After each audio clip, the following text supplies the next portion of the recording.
Lesson 1.3 is on order of operations. It's stated a little bit different in your book. It's stated with 4 steps, but you have been learning it with the Please Excuse My Dear Aunt Sally. The 4 steps in the books come from the P, the E, M and D go together, and A and S. Please, or P, stands for are there any parentheses? E is for an exponent. M and D multiplying and dividing, and A and S adding and subtracting. Both of those, if there is a multiplication and division in the same sentence or the same expression, you're going to use then the left-right rule. If there's an adding and subtracting in the same sentence, you're going to use the left-right rule. So the A doesn't necessarily always come before the S, or adding doesn't always come before subtracting. If there's 2 of them in the same sentence or equation, and they do not have parentheses around them, then you are going to follow the left-right rule. So example 1 is a pretty long story problem, and we could set it up as it is stated. So it says there are about 2,000 plants. In each is going to give us the operation of multiplication of the 50 stars of this flower's flag. So we have 50 times 2,000. There are about 64,100 plants in each of the 7 short stripes. So again, we have the each, so it's multiplied by the 7 short stripes. 106,700 plants in each of the 6 long stripes, and the blue region contains 198,900 plants. So we want to find the total number of plants by evaluating this expression. So what we would do then would be to go ahead and simplify this.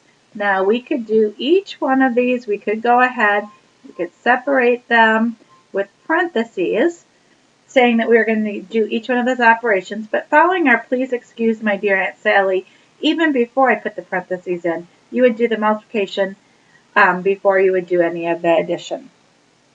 So when we do that, we would get 100,000 for the first expression. We would get 448,700 for the next. My operation is I'm going to add all of these flowers together. I'm going to get 640,200 for the next. And then the last one, we didn't have an each in it, so that one just stays the same at 198,900. Sorry, run out of a little bit of room. Now, of course, you'd use your calculator for this, and you would end up with 1,387,800 flowers. Or plants, I guess I could say. Sometimes they referred to them as plants instead. Going to example 2, we're going to start using the grouping symbol. So you're going to see in our first one, we're going to use parentheses. So again, I run through my Please Excuse My Dear Aunt Sally. Are there any parentheses? Yes, there is. So in the parentheses, that means I'm going to solve that first. So 17 minus 2.3 is going to give me 14.7. Now that was in the parentheses, and we have 8 outside of it with no operational symbol between it, so that means that is multiplication. So 8 times 14.7, again, using your calculator. I'm using, whoa, that's not pretty. I'm using the answers in the book. I would get 117.6. Okay, now our next example is a little bit different. You're going to see that we have an operation, a division. However, when it's written in a fraction form, we do not count that as the D in Please Excuse My Dear Aunt Sally. we instead do grouping. So we're going to do the numerator of 14 plus 6 is going to give me 20. And then we're going to do 12 minus 7 is going to give me 5. That's just an improper fraction, and 20 divided by 5 is going to be 4.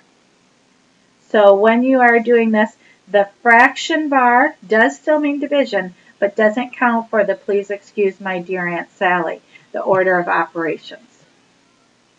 In example 2, we have two types of grouping symbols. You're going to start to see the squared brackets.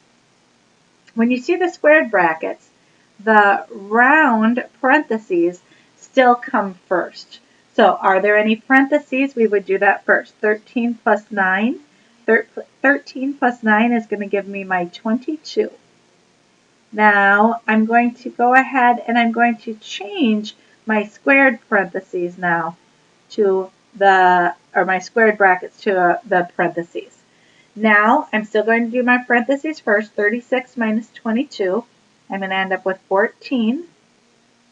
And that is going to be multiplied by 5. And then we have 5 times 14 is going to give me 70. So the larger brackets or squared brackets are holding smaller grouping symbols, and the smaller grouping symbols still go first. So example 3, we're going to look and we see evaluate and we see the word when. So that means we're going to be substituting it. We have x equals 2 and y equals 5. So my first expression is 4 times the parentheses x plus y. So my first step is I'm going to go ahead and substitute in for the variables. So 4 times 2 plus 5 in parentheses. So first was the substitution. Now, please excuse my dear Aunt Sally. Are there any parentheses? There is.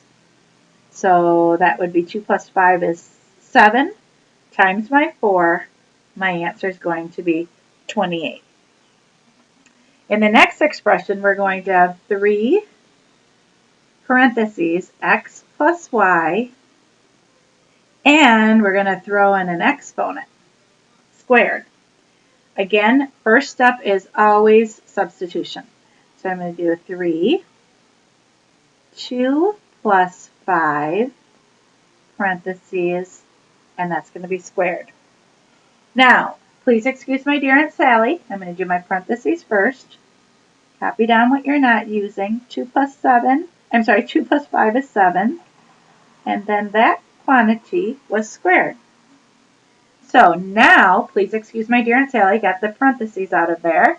The parentheses here do not count as parentheses because now they are just showing a multiplication operation. There's not an expression inside of them. So my parentheses are done. Exponents come next. So 7 squared would be 7 times 7, which is 49. And then, my dear, we have some multiplication here. And 3 times 49 gives me 147. And that's my final answer, 147. So, please, for this one, please, that was my parentheses. Excuse, then, was my exponents. And then the parentheses down here turn into the multiplication. Our last one is going to be where we need to write using a verbal model. So we have you buy a pattern and enough material to make 2 pillows. Now notice that's in typed words, but it still counts for some of the information. The pattern costs $5. So just the pattern is going to cost us $5. Each pillow requires $3.95 worth of fabric, and a button to finish it off costs 75 cents. So we're going to find the total. So what they're asking us to do is find the total cost. So we're going to substitute some things in. The cost of the pattern, and this is the same as if those were variables instead of we used phrases. So the cost of the pattern is $5. The number of pillows that we're going to make That was that typed version 2. And then we're going to do the total cost for each. Well, each one of them costs $3.95 for the fabric, plus a button on them, another 75 cents. All right, so let's go ahead and use our order of operation. Are there any parentheses? There are. $3.95 plus 75 cents gives me $4.70. Copy down everything we didn't use yet. Okay, we have our parentheses done. Excuse, are there any exponents? There are not. My dear, are there any multiplication or division? Yes, multiplication here. 2 times 4, $4.70 would give me $9.40, plus that $5 for the cost of the fabric still. And now adding and subtracting, and there's simply addition left. Our answer is going to be 14.40. It's the cost, so it's $14.40. And that finishes up lesson 1.3, the review of order of operations.